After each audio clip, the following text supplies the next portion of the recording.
Hey, it looks like we're live here on this Friday in the first part of August.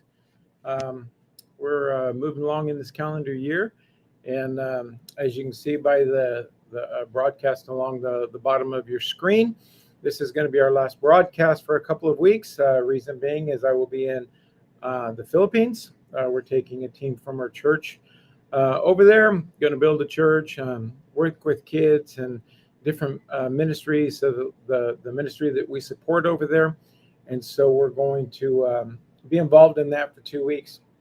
We'll come back, and then on August the 16th, we'll pick back up someplace. Don't know where we're going to pick up at yet, but I welcome you here today, and glad you're with us. I got a topic today that I don't know how many people will watch because it's about money, and if it's coming from the from a preacher, we're going to talk about the tithe and the offerings, but that's not our focus today. We're going to talk about all things money, how to survive in these last days, because God has a plan for people. But guess what? The devil has a plan for people also, and you're probably experiencing the effects of it through inflation. If you live in California, definitely. Um, our gas is way higher than the rest of the nation. Our insurance. In fact, I just read an article today about the insurance. There's a lot of insurance companies leaving California because they can't make money, and so they just decide not to do business here. Well, that puts people into jeopardy. The particular article that I was talking about was on homeowners insurance. Um, homeowners insurance is going up all over the place. Car insurance is going up all over the place. It's getting very expensive to insure your car. In fact, I wonder how many people will actually do the math on it, because if you're paying $1,000 a year more, how many years will it take you to actually reach the value of your car? If you're driving a $5,000 car, um, within 5 years, you will have actually maxed out. You'd be better off taking that extra $1,000, putting it into, a 5% money market account or something like that, letting it sit there in case you get in an accident. You have to have liability, but liability is cheaper than having full coverage. Most people don't know how to do the math on stuff, and so they're actually a great example for a Christian broadcast, but on the game of craps over in Las Vegas. Craps is actually, based on the article that I was reading, the game that has the best odds for the player. Now, all the games are tilted into the house's face, stay in business, but the game of craps has the best favor. But you have ways of betting on the table.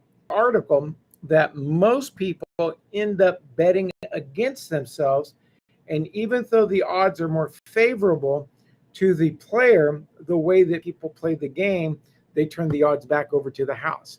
Well, I hate to tell you this, but that's life. And that's what's happening in the realm of finances, is most people handle their finances in a way that gives Satan the power over the power over their overall economic life. And it's a sad thing. And so I'm going to talk today about some natural things that we can do, some spiritual things that we can do, and just try to break it down. Because in these last days, you're going to have to win financially. You go back to the Trump presidency in what was it, 16 to 20, 2016 to 2020. He got a lot of countries to do things that other presidents haven't been able to get them to do. Why? He hit their pocketbook. One of the biggest strategies of anything, you go back into the Old Testament. Remember the story where was it Syria that besieged the town, and they cut it off so that nothing could go in and out. Basically, they hit them in the pocketbook. They couldn't buy food, they couldn't buy water, they couldn't trade and everything like that. This is the story of the leper and delivered the city. But what did they do? Strategies in warfare have a financial component. As we live in this last day, darkness covering the earth, gross darkness the people. Money is a very big part of it, and you better know how to do it. And I tell you what, I would not. Tammy's on board with, the way we handle money and stuff like that. So I'm not, relating that. But if I had a wife that said, well, I'm not going to tithe or ring, or I'm not going to do the things that the Bible said, um, I would not yield to the pressure. It's like, yes, we are. And either that, or we're going to separate our finances, and we're going to separate things, because I don't want your curse on me. The Bible gives us the way to live financially. We've been talking about knowledge, understanding, and truth. And Psalms 51:6, God wants truth in the inward part. And then John 17:17 says, my word is truth. If you will do your economic life like the Bible says, it will work. And there's some natural things taught that are actually based on the Bible. And so we're going to look at that. And we're going to start off, though, in Romans chapter 12. This is like my go-to verse on almost anything in life, because it says, be not conformed to this world. So number one, I'm talking about money. Don't do money the way the world tells you to do money. It's a rigged system. I don't know how to stress that enough, but it's a rigged system. You better not do money. And now, you weren't taught money in school. There's a reason for that. The people in charge, they don't want you to know how money works. They don't want you to know how interest works. They don't want you to know how taxation works. Because all inflation is taxation on the poor, the middle, the poor, those who don't know. So be not conformed to the world. Don't do money the way you've been taught, the way your parents did money, not unless they based it on the Bible. Most people just do money based on what they know, and you're not taught it. Think back to high school. Think back to college. Unless you were an economics major, how much did you actually learn about money? Zilch. Sure, they taught you how to dissect a frog. Like, what good is that going to do you? And they taught you some extensive algebraic, mathematical things. How much have you used that? They taught you how to, I don't know what all we learned, but you didn't learn the thing that happens to you every single day: money, taxation, inflation. And so we're going to look at those things. So don't do it the world's way. Number one, be not conformed to this world, but be transformed through the renewing of your mind. The answer to this is you have to change the way you think. I did a post the other day on my Pastor David page, and it was called "What Has Satan Taught You?" Something like that. Because it's interesting. I've 28 years in ministry, and then 10 years in finance before that, a tax business. Different things that I've done. I still hold an insurance license. Need life insurance, call me. I'm the only honest one out there. No, that's not true. There's other honest ones, but I am a truly honest one. Every single person now I've gone over people's budgets. I've gone over, and everybody thinks the world is just out to get them, and really it's just the decisions that they make. There's not. I'm not going to say not one. 99.5% of every budget, and a person coming to me on their budget is in the middle of a crisis. 99.5% of them it's a self-inflicted wound because of the way that they're doing things. There's a handful of people that had some things outside of their control. You probably don't qualify for it. I'm talking about somebody that had like a major medical, a catastrophe happen that like wasn't covered by insurance, that, something catastrophic, not that you're trying to figure out how to pay your student loans. Okay. That's self-inflicted.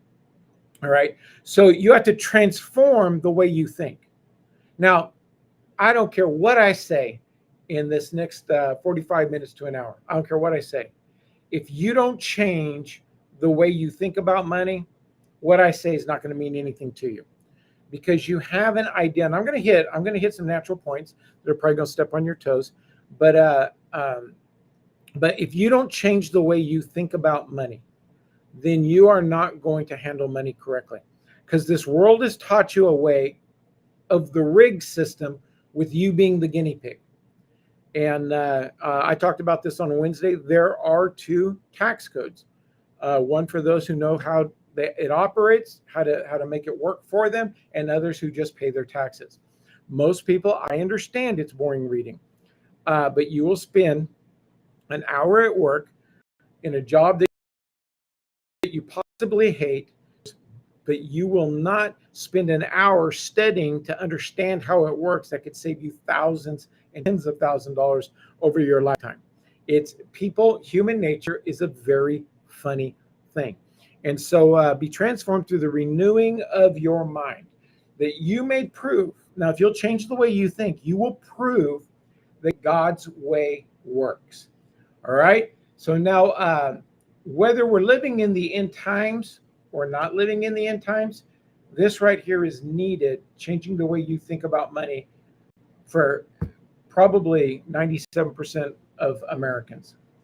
The vast majority. In fact, a report came out, I don't know, 6, 8 months ago, that said that something like 80% could not a $500 emergency, selling something, borrowing money, using a credit card, something like that. That is a horrible $500. $500 is nothing. How much right now? Just stop and think about it right now. Something happens in your life.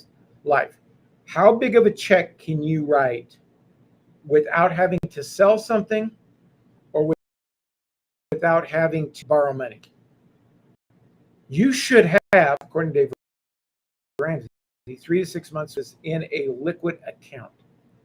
Now, if it takes you $2,000 a month, $5,000 a month to live, well, if it takes you $2,000 a month, you should have 6. 2 times 6 is 12. $6,000 to $12,000 in cash that you could write a check for.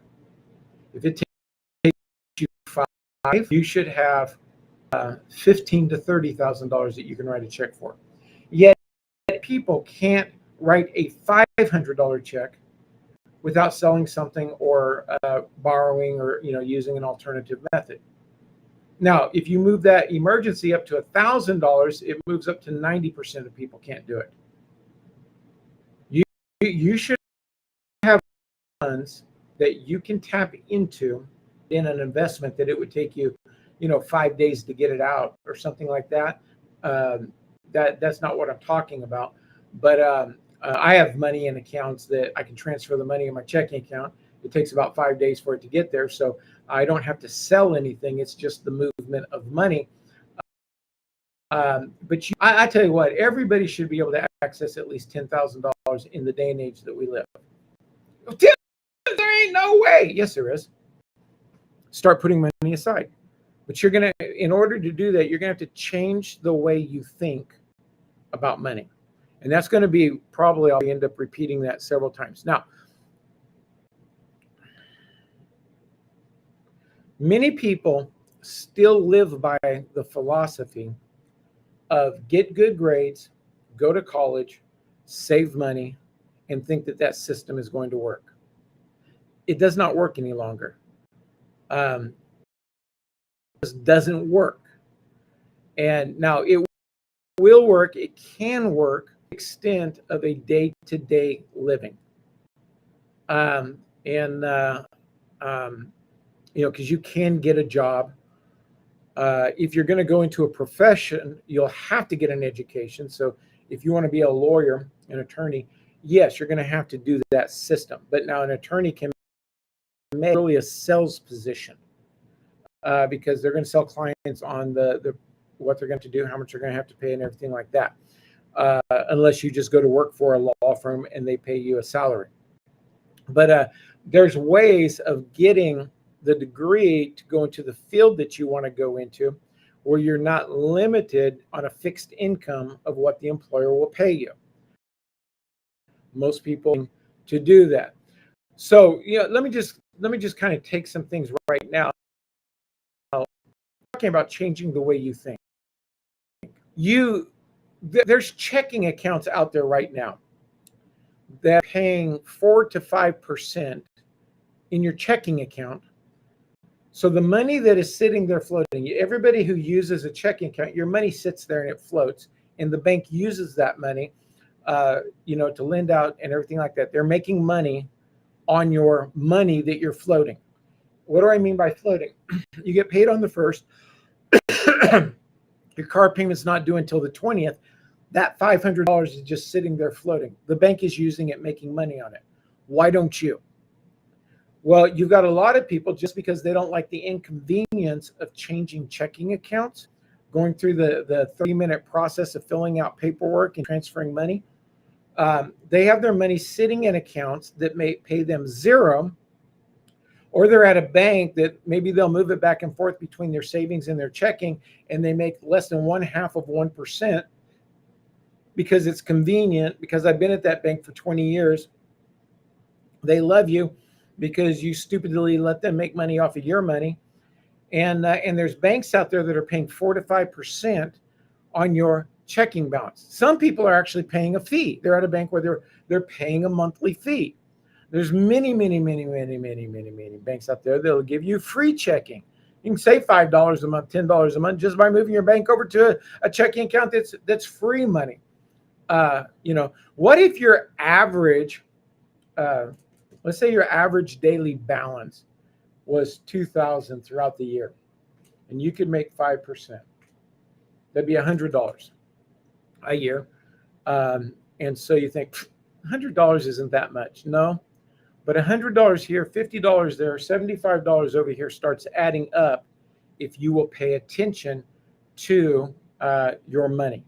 And so what am I talking about? The way we think.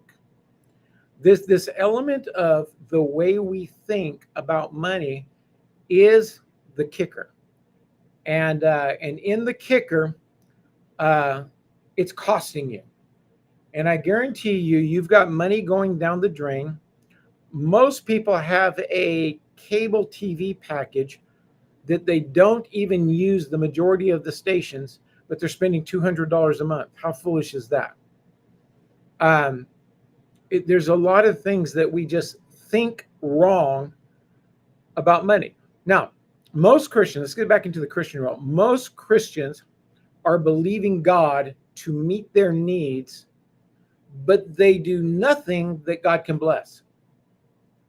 So if you need, let's say you needed $500 a month more right now because of inflation, whatever, your budget's short, you need $500. I guarantee you most people make in probably about $3,000 a month or more, can probably cut out pretty close to $500 on waste. All right. You can go through, God, I need $500 more, and I'm going to do my part, and I'm going to cut out, I'm going to trim the fat, things that don't need. Now, I'm not for the Dave Ramsey approach to get your living down so low where you're just getting by. That's not what I'm saying. I'm saying that when we look at our numbers, if I need God, I need you to do something, I also need to do something. And there's things that are just wasteful wants, expensive cable packages, expensive cell phone packages, having insurance you don't need. At the same time, you don't have insurance you do need. What do you? Let me just delve on that. What insurance do you need? You do not need. Okay. Let me talk about both. What you do need, what you don't need. You do not need extended warranties. They're highly profitable for the insurance company. What else do you not need? Credit insurance. What's credit insurance? If I die, the loan will be paid off. If I become disabled, the monthly payments will be made. Okay. While those can be beneficial, they're highly expensive. But now, how do you fix it? So like you should have what you do need is life insurance, but not everybody qualifies for life insurance. But if you do qualify and you can get life insurance, you don't need insurance to pay off your house, your loan, your car, whatever. Just have enough life insurance, because those insurance policies are what's called decreasing life insurance. You pay the same premium, but every time you make a payment, the benefit gets less. So like let's say you buy a house, there's a $200,000 mortgage, you get a $200,000 term life insurance policy that's like a 30-year policy that meets the house. Pay the fixed monthly payment. As your balance goes down, let's say it goes down to 150 and you die, well, it'll pay off the 150 and your loved ones will get 50,000. Far better than a decreasing term life insurance. What do you need? You need life insurance. If you can't afford, I'm not real big on this, but it is a viable option. If you cannot afford I'm sorry. If you cannot qualify for a life insurance, go to your local mortuary and talk to them about their pre-need policies, and get all your burial, if you want to be cremated or buried or whatever, get it all taken care of, since you don't have life insurance, so you don't make a financial burden on a loved one. Okay. So most Christians are believing God to meet their needs, but they do nothing that God can bless. Well, they say, well, I've got a 401k. Yeah, okay. And my company matches it. Okay. If your company matches it, my opinion changes just a little bit, because like if they're matching 50 cents to every dollar, you do have a 50% return. But here's the thing. There's you can do a search on YouTube. It was 60 Minutes, and they were talking to some financial pros and stuff like that about 401ks. Wall Street makes the money, not you. And I think it was Templeton that said mutual funds, because they all kind of act like a mutual fund. Mutual funds is a system where the client takes all the risk, that's you, puts up all the money, that's you, and only gets a part of the profits, that's you. Who's making the money with no risk and putting up no money?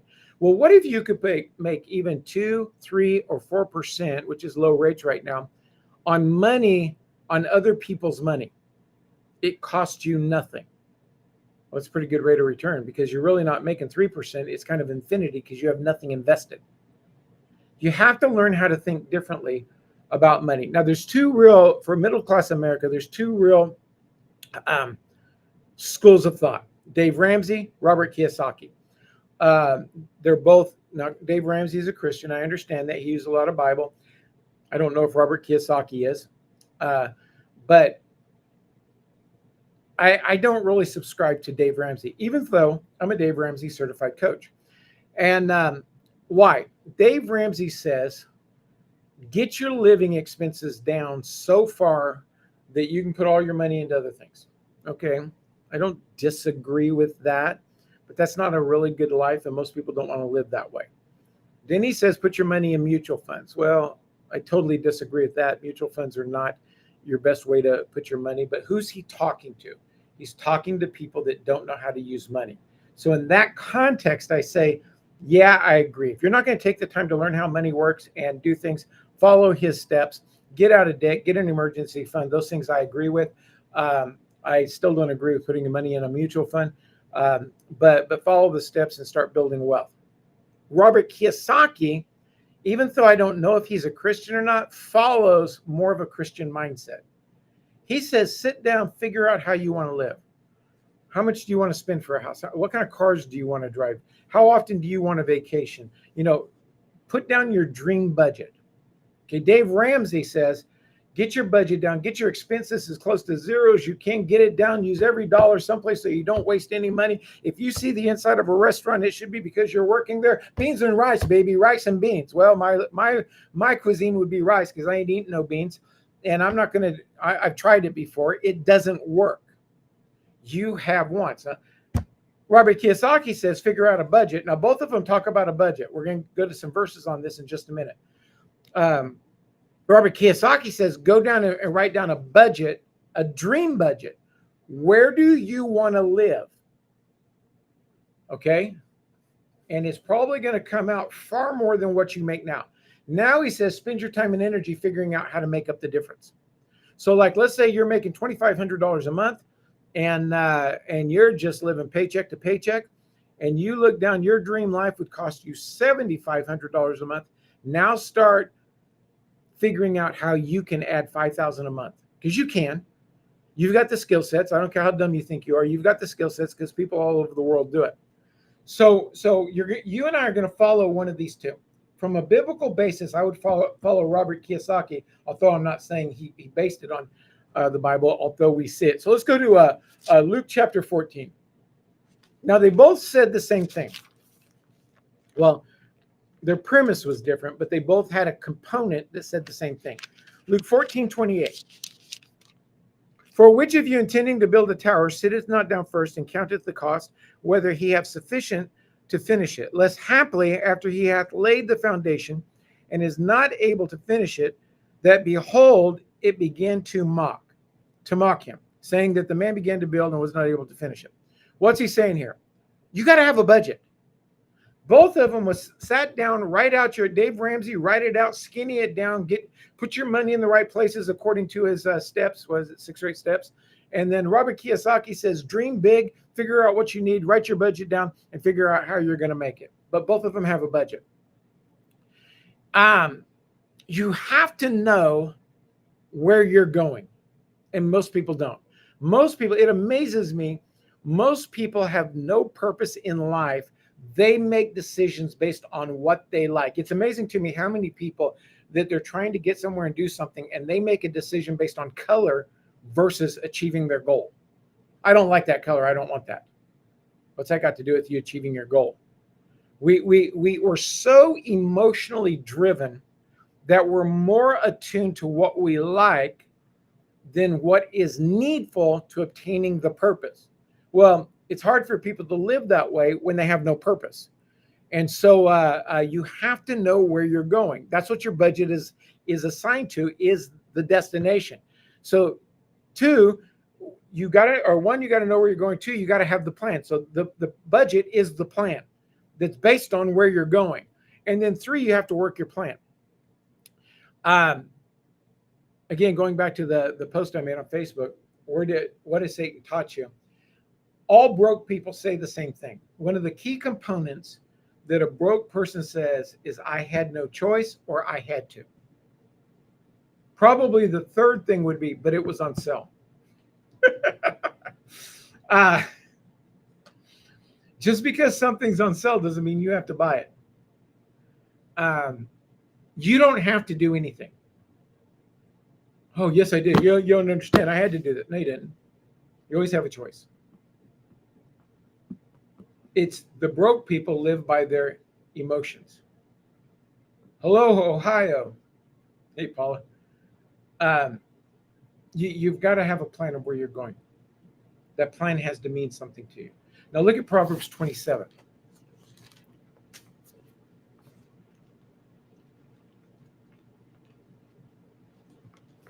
Now, the budget is part of God's plan. Well, I've got my budget right here. No, you don't. I guarantee you got leakages all over the place. I got a hose in my backyard that leaks. Doesn't matter how I tape it up. I really should break down and buy a new hose, but I don't. But it doesn't matter how many ways I tape it, how many ways I do this or that with it. It leaks. I guarantee you have leaks if you're not following a budget. Proverbs 27:23. Be thou diligent to know the state of your flocks, and to look well to your herds. Now, if you ever watch Shark Tank says it this way: you have to know your numbers. If you don't know your numbers, you're never going to get there. So let me ask you, do you know your numbers? Say, what numbers is that, Pastor? You don't know your numbers. Do you know what you have to have, your house payment? Do you know when your house will be paid off? Do you have a strategy to pay it off earlier? Do you know what you owe on your car? Do you know the interest that you're paying on your car? I ask people, how much do you make? Okay, now tell me again, is how much I make, is that gross or net? Okay, I want to know the gross. Okay, now the gross is before or after taxes? You don't know your numbers. How much is the interest rate on your house? Man, I don't know. I was talking to somebody the other day. They were talking about, they had a loan. They're trying to figure out how to get paid off. What's the interest rate on it? I don't know. Well, that's going to tell you a lot. Because if you got a loan that has a 0.5% interest rate on it, you might be able to pay it off with $50 a month, $100 a month within your objective. But if you have that same loan with a 27% interest rate, then it's going to take you a lot longer. I was talking to somebody not too long ago. They had a credit card they were trying to get paid off. They had a 15% interest rate, something like that. They had good credit and they had good income. I said, why don't you do what I call credit card roulette? They said, what's that? I said, why don't you go and get one of these credit cards that has 0% for like 12 to 18 months, transfer your balance over there so that you're no longer paying the 15%. You might pay a 3% transfer fee or something, but that's a lot less than 15%. And then every payment that you make is going to go directly toward principal. And even if you don't get it paid off within the 15 months, all you have to do is get another credit card and transfer the balance over there. You can do that. You can do anything you want. You can do anything you set your mind to. You have to think differently about money. And I heard somebody the other day, somebody was talking about a financial thing, and they said, well, how come that didn't happen on this thing that was over here, 120 years ago, in totally different numbers and totally different situation? I walked away. I let somebody else answer it. I'm like, people are clueless when it comes to money. You have to change the way you think. You have to educate yourself to some extent. Now, you can follow the Dave Ramsey approach with a little education about money, but if you really want God to bless you. Now, one of the things, then you're going to have to change the way you think.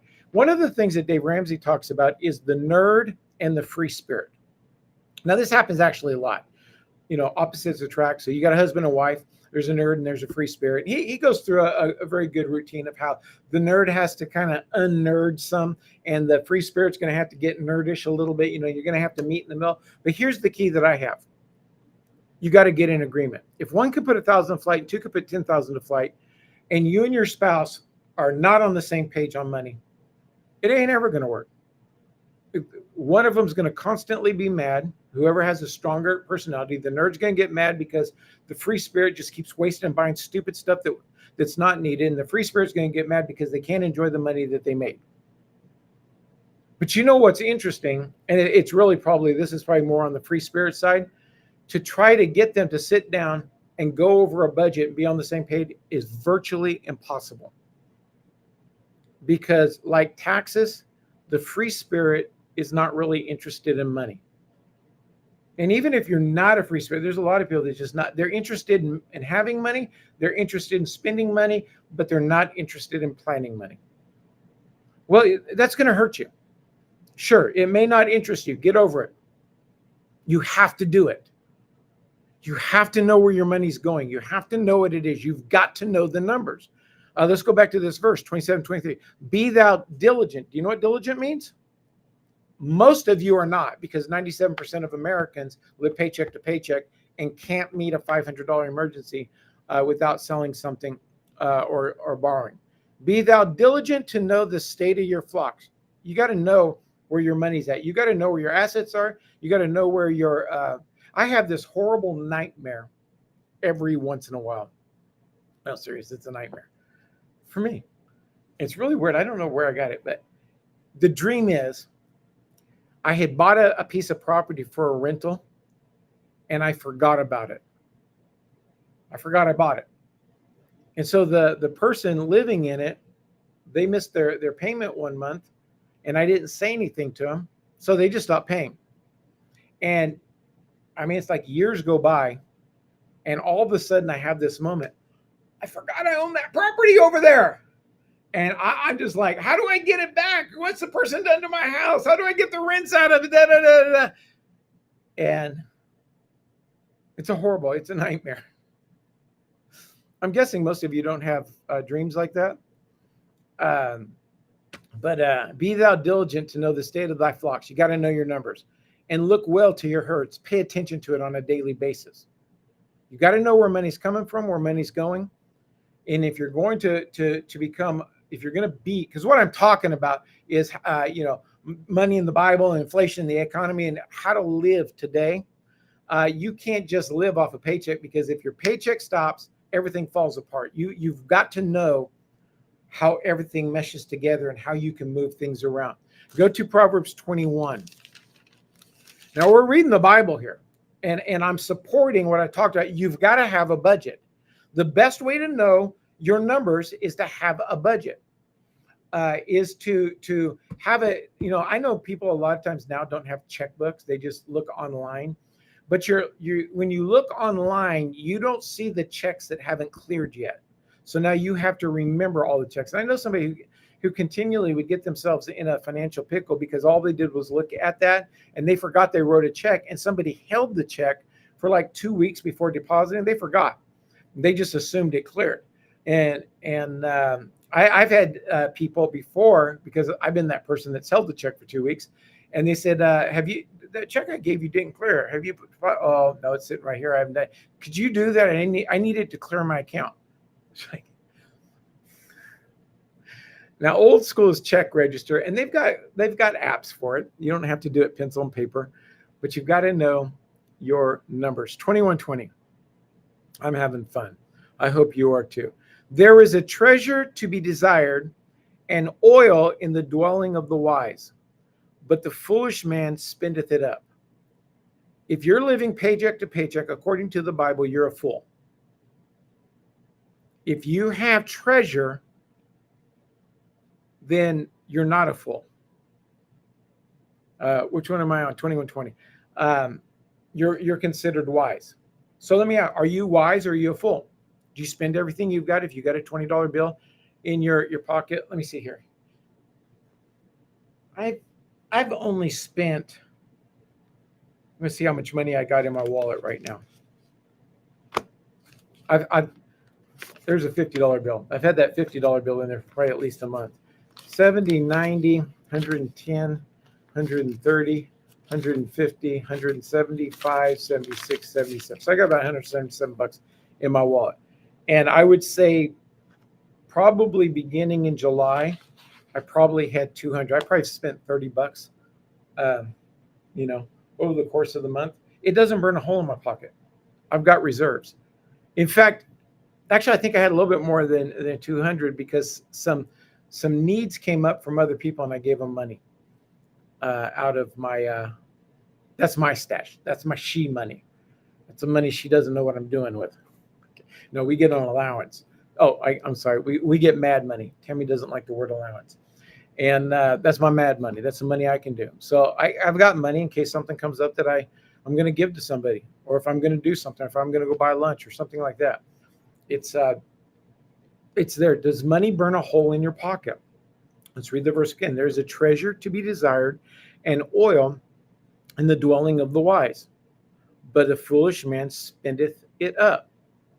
You're either spending it up or you have reserve. You're either, got more month than paycheck, or you've got reserve.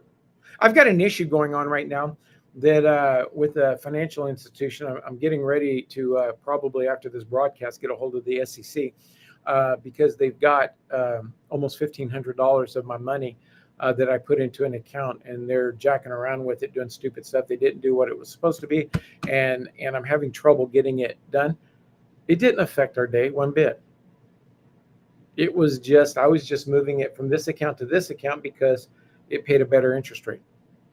And now, I've got issues with it. But, a lot of people, if they had an issue with $1,500, they're struggling. They got no money. In fact, I was talking to somebody that actually has a similar problem to that, and their phone is getting shut off because they don't have the money to pay because they don't have access to their money. Their phone. What, $50, $75? Let me read this again. There is treasure to be desired and oil in the dwelling of the wise. You've got excess. There's treasure there. But a foolish man spendeth it up. Every time they get a little bit, they spend it. It amazes me the number of people who would be considered at the lower end of the economic scale, how often they eat out. I was in a restaurant the other day. Somebody had done some stuff for us and blessed us, so I decided to bless them. And we took them to dinner. And there was 4 of us, no alcohol, because I'm a Christian. And the meal was about $185 for 4 people, no alcohol. I was looking around in there now, from the standpoint of going out and eating. Yeah, $185 is a waste. But I was blessing them. They did some work for me and really saved me a lot of money. So, I want to take them to a nice restaurant. It was a restaurant of their choosing. And they chose this restaurant, and perfectly fine with it. But I can afford $185 for a meal. But I was looking around, and I would say the restaurant was about 80% full. And there was parties for, a few of them were husband and wife. Most of them was 4 to 6 people. Some parties of 8, which could have been a couple of families, each paying for their own. A lot of people had alcohol on their table, which, is not cheap. We paid almost 200. They're going to pay, well, if they had alcohol, they're going to pay more than that. So if at 185 divided by 2, because there was 2 couples in our dinner, that'd have been 92.50. Okay, which is still, even in today's rising prices, a higher priced dinner. Okay, you can go out to eat for probably around $50, for a family.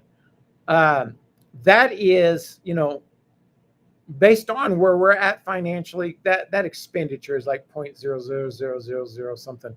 It's really insignificant in that. But there's a lot of people that if you're making 1,500 divided by 1,500, that's 7% of your income on one meal. Okay, the fool spendeth it up. Hey, we got some money. Let's go do something.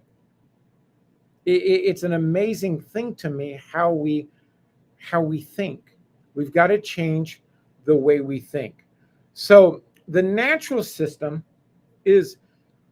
on budgeting is based on biblical principles. But you have to understand that it can only take you so far because it only deals with what you presently have. And in this time that we're living, you're going to have to increase. The government says that inflation is 3.5%, something like that. I know it's much higher because we're buying eggs, we're buying milk, we're buying gas, we're buying, the things that we're spending on. If you're a renter, your rent's going up like crazy.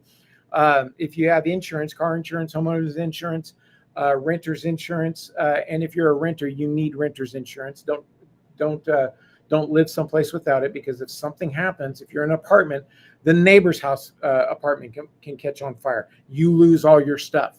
It's not that expensive, like maybe $15 a month, cheaper than going out to eat. And so put your money wisely where it should be.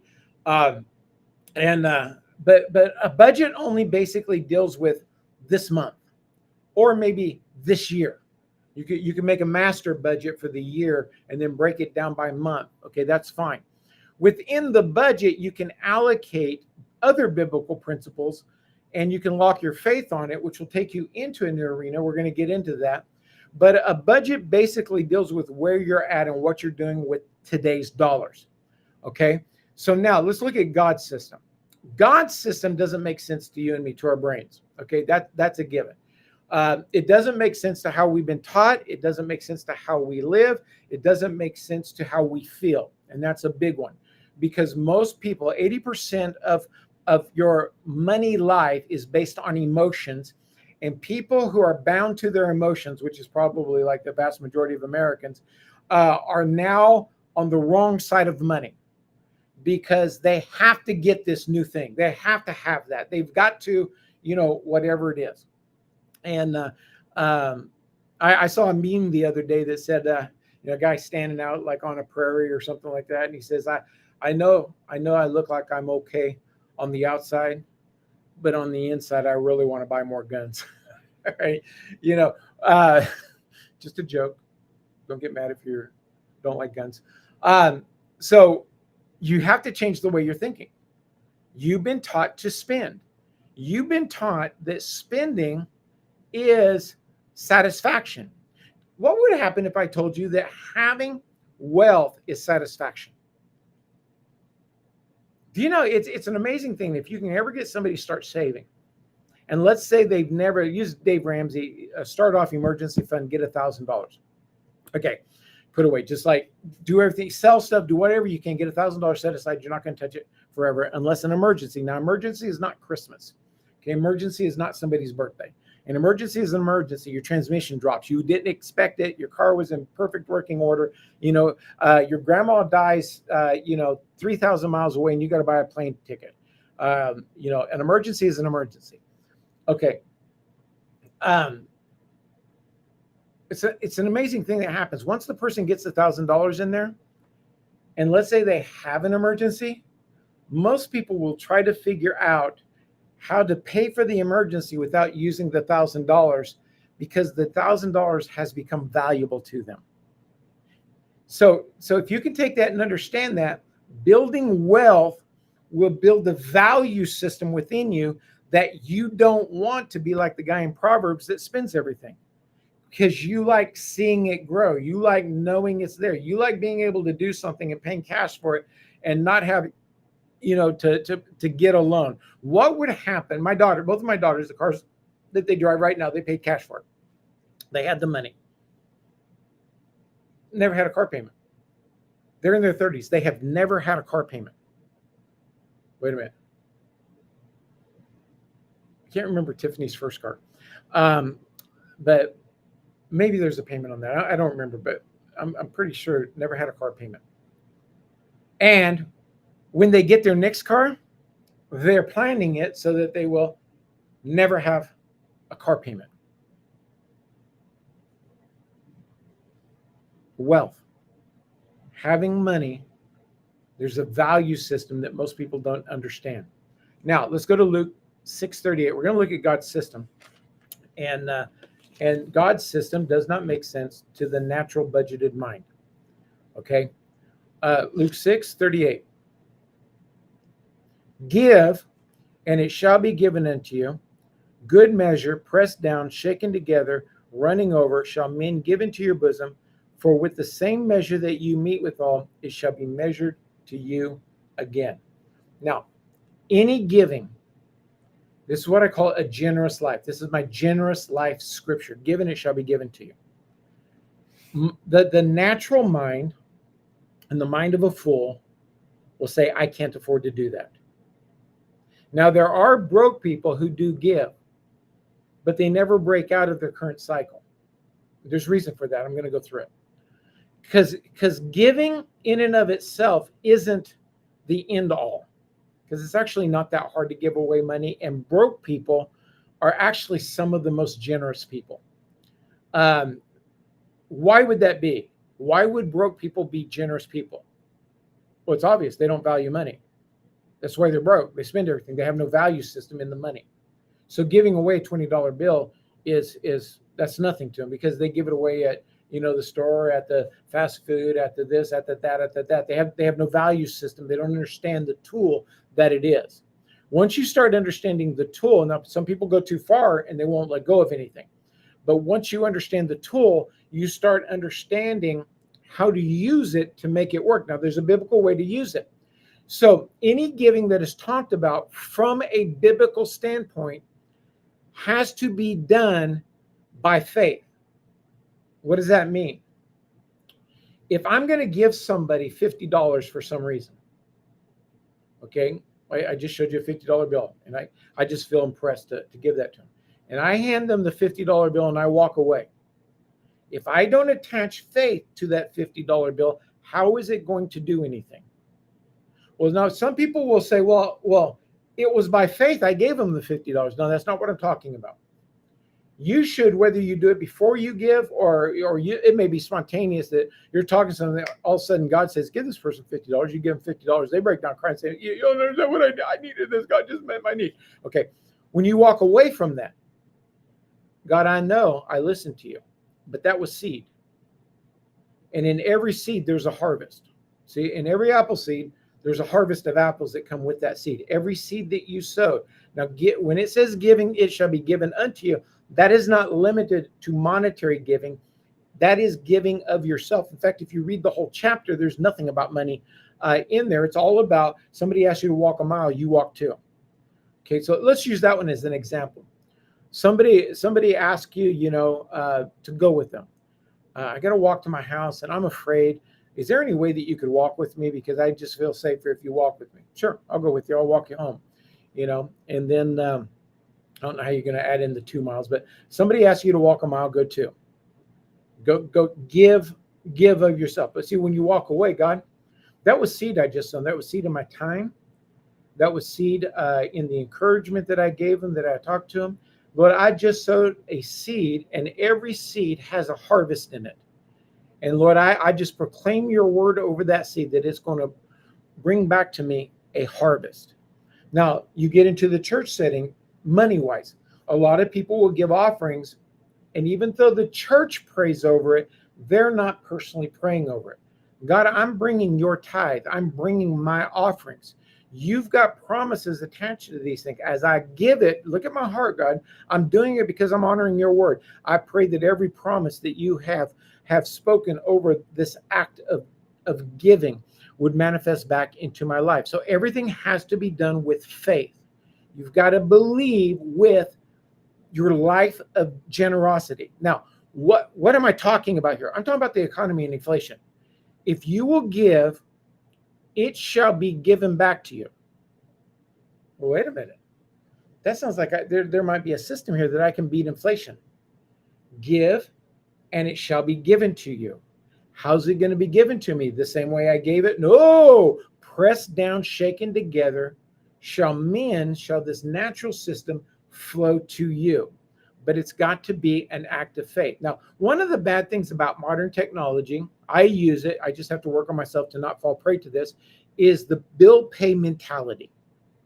A lot of people will set up their, bill pay. They know how much they make, so they put the dates in, they put the amounts in. It just, the bank automatically sends your church a check for the offering. You end up forgetting about that a lot of times. That's one of the things I like about personally writing a check. I still personally write a check probably on 99% of my giving. Why? Because it makes me engage with my giving. Cash will make you engage because there's an emotional connection to cash. You see the $100 bill, like if you made $5,000, you got 5 Ben Franklins, coming out here. There's an emotional. You're attached. God, I lay my hands on this. I pray over this. So you've got to fight the natural element of any giving to just become something that you do. You've got to attach your faith with it. Now, you and I, in any giving that pertains to a biblical life, benevolence, missions, offerings, tithes, something like that, has to be done from a belief that it works. Now, what is the belief that it works? That the promises of God attached to it are going to come back into your life. Now, people say, well, I don't give to get, okay? Because there is a mentality that's wrong. I've heard, I've given God $100 and I'm believing in for $500 that I can get so I can pay this bill. No. Yeah, the giving is the fulfillment of the word, not to work a system on just getting it back. Now, don't go so far into the other ditch that you stop believing God to do something. Somebody might say, no, I give and I don't want to write it off on taxes because I want it to be all giving. Well, I can see that and I can understand that. I think it's foolish because you're overtaxed. And if you can write it out and lower your taxes, take the lowering of taxes and give it to your church, give it away. Instead of giving it to the government that's just going to spend it and give it to somebody who's unwilling to work for it. Now, giving to the United Way, giving to Red Cross, giving to St. Jude's, giving to whoever else you can think of, that's nice. But it doesn't produce a return. That's just charity. Good. You're helping somebody. Fine.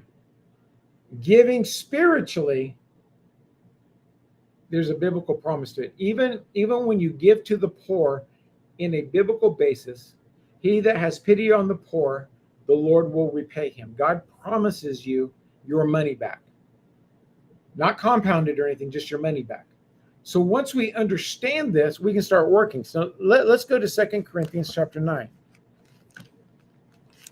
This is a verse I stand on for our church quite frequently. 2 Corinthians chapter 9, verse 8. And God is able, say God is able. Come on, say it louder. God is able to make all grace abound toward you. Do you want all grace abounding toward you? Say yes. Guess what? God is able.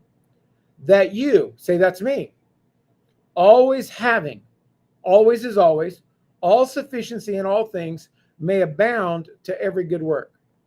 As it is written, he hath dispersed abroad. Oh man, we get back to this generous living.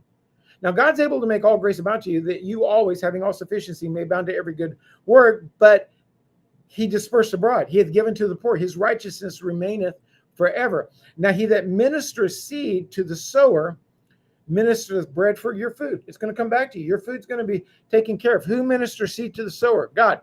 He gives seed to the sower. He doesn't give seed so somebody can become a sower. Sowing is of the heart. So you've got to become a sower even before you sow something.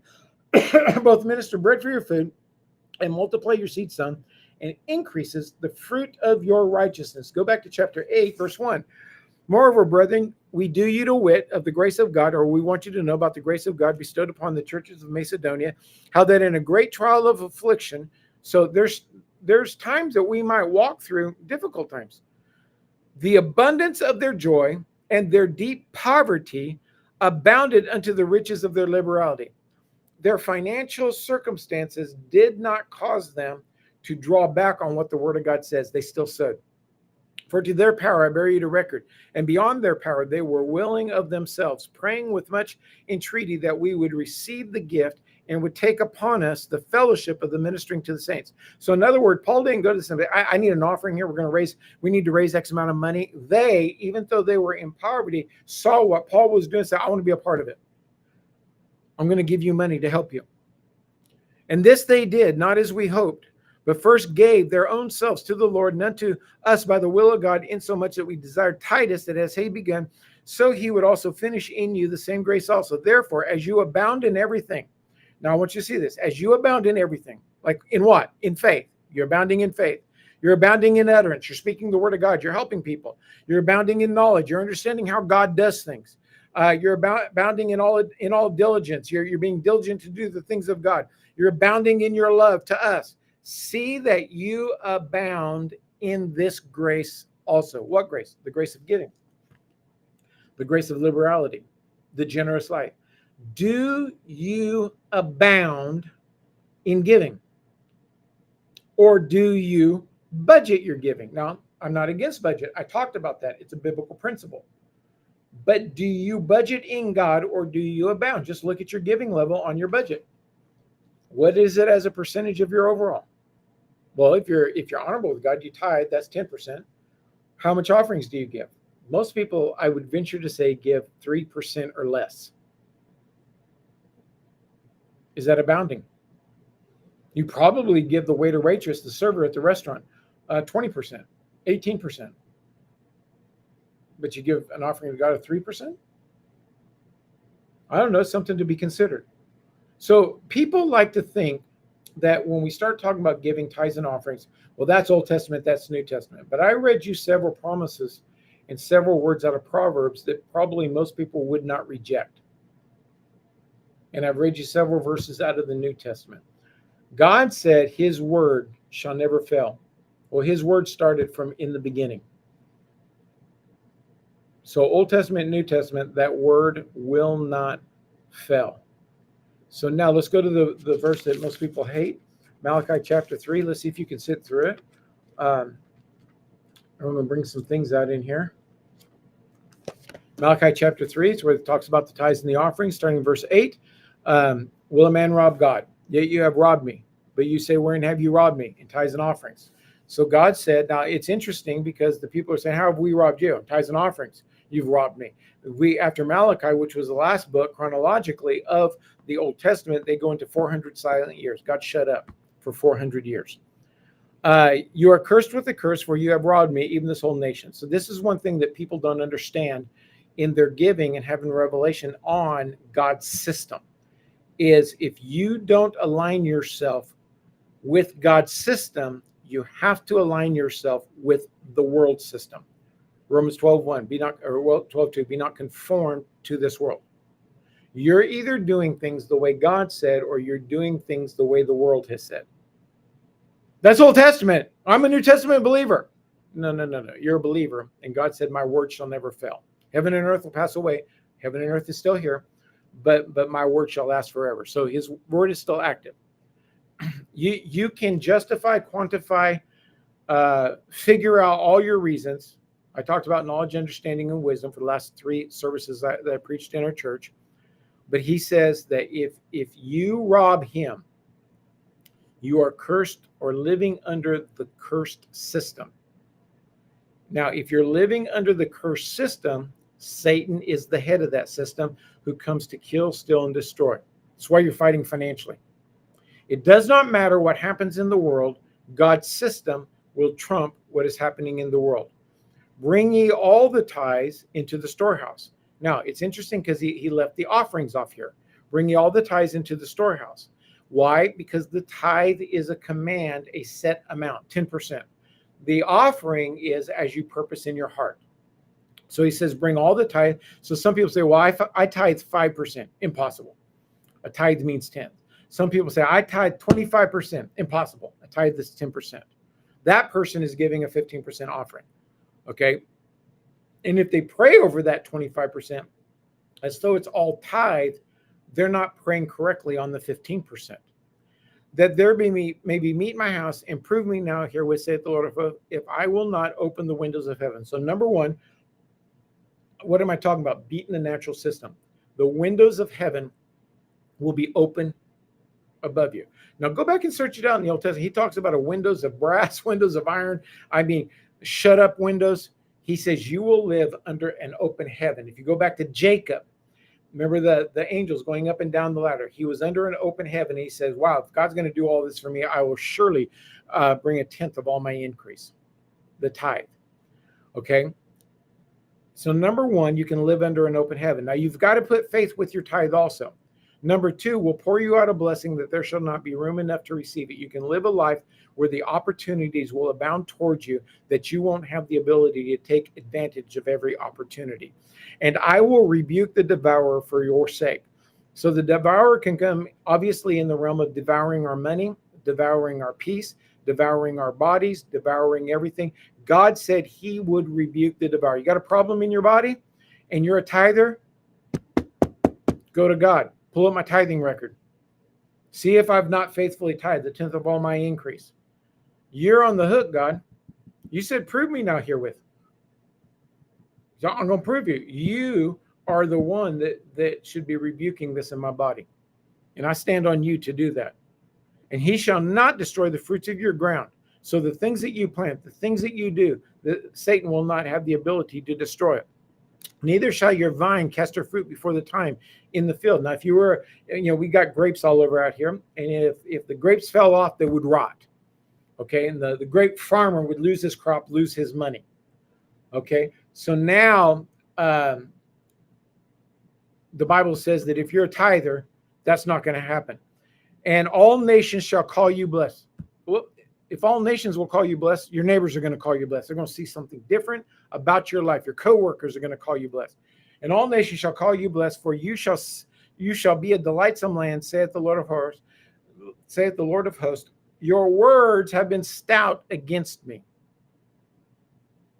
How's my words been stout? It is vain to serve God. Or Kaiser of the Old Testament. I don't have to do that. You've talked against God's word. And we've got to be careful of that. Now, let's go over to Genesis real quick. I know I'm out of time, but hey, we're not going to have this for 2 weeks. And I'm not under contract to only talk for 1 hour. So I'm going to go a little bit over time so that I know that for that, I'm going to have 2 weeks off. I'm going to go out with a bang. So Genesis 26:12. Then Isaac sowed in the land and received in the same year 100-fold, and the Lord blessed him. Back in what this was is there was a great famine going on, and he was going to leave, and God told him to stay and sow there. So he sowed in the land, received in the same year 100-fold, and the Lord blessed him. And the man waxed great, went forward, grew until he became very wealthy, for he had possessions of flocks and possessions of herds and great store of servants. And the Philistines, or those that are not of God, envied him for all the wells which his father's servants had dug in the days of Abraham his father. The Philistines had stopped them and filled them with earth. And Abimelech said unto Isaac, go from us, for thou art much greater than we are. So what is that? God's system works because his word works. No matter what the condition of the economy is, no matter how bad inflation gets, no matter how taxation gets, no matter how bad anything is. As I see it, you and I play a part in what God does and manifests in our life. If we are unable to handle our money correctly, it's not going to work out for you because you're under the world system. You're conforming to the world, and it's going to eat you alive. Now, as Dave Ramsey said, 80% of money is behavior. You're going to have to change the way you think because behavior is birthed out of how we think. We do according to we think. And so we have to change how we think about money and what God has said about money. So the days ahead, darkness, the economic things. Man, did you see the stock market today? It's tanking. How's your 401k doing? Huh? How's your 401k doing? The market's tanking today. Let me see here. Um, the Dow is down 900. The S&P is down 131. The New York Stock Exchange is down over 400. Man, almost every stock that I have on here that I'm watching, it's going down. How is your 401k doing today? Horrible. You are going to beat this thing by aligning yourself with God. And you're going to have to put your hand to something. So the days ahead, you will either have an excuse, all poor people do, based on your current circumstances, or you are going to work on changing the way you think. It's up to you. It's totally, totally up to you. And so I've had my little banner down there running. You should know that we're going to not have live streams for the next 2 weeks. Be back Friday, 2 weeks from now, August 16th. Hey, if you're anywhere near Tulare County, Visalia, city of Visalia, come and connect yourself with Covenant Peace International West Coast, where we're empowering families, transforming communities, and equipping people with God's hope. The things that are not working in your life are simple to fix. Align them with the Word of God.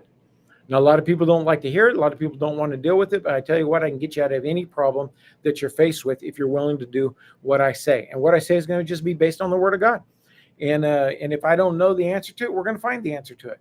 I tell you what, today is a day where you need to be in a house of God, where the gift in your life is a real God-called gift and is willing to confront the issues that you're facing based on the Word of God. And we're going to pray, and we're going to believe, and we're going to implement some things to change and see God work. So, hey, y'all be strong. Y'all walk with God. Don't be one of those that forsake yourself from the assembling together. Be in your house of God. Bring your offerings. Live a generous life. Look where God can bless you or open up doors, prompting, help somebody, buy somebody lunch, do something for somebody, put some gas in somebody's car that you know that's struggling, bring somebody some groceries. Live a generous life, and you will, in your giving, you will see giving coming back to you. And this system usurps all the natural system, but you've got to do it and put faith in what you're doing.